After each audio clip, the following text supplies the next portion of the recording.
දාමන්න. මොකෝ මේ තව නිකන් 7-8 දෙනෙක්ගෙන් ගුටි කාලා වගේ. මොකද?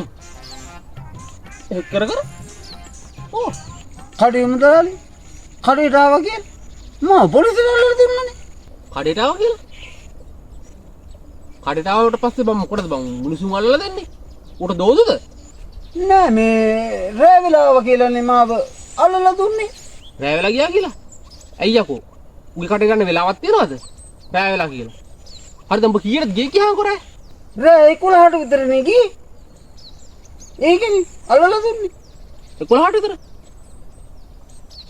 ඉතින් ඒකනේ මුදලාලි ටිමෙන්ට දෝදු උඹට එන දෝදු. ඈ? යකෝ 11ට කඩේ වහලා කියලා මම දන්නේ නැද්ද? ගමේ නේ උඹලා. උඹලා ඒව නම් දන්නේ නැහැ. ගෑණිගේ තීච්චක් හොඳට දන්නවා. ඔය වැරදි දෙනින් ආවේ කියලානේ කඩේ මුදලාලි මාව අල්ලලා දුන්නේ. බෙරිතෙනි. යකෝ ඉස්සරහාය දොරයි පිටිපස්ස දොර ඇරෙන්න තව කොහෙන්ද බය යන්න තියෙන්නේ ඔය කඩේ ඇතුළට? කොහෙදද? වහලන්නේ බැස්සේ.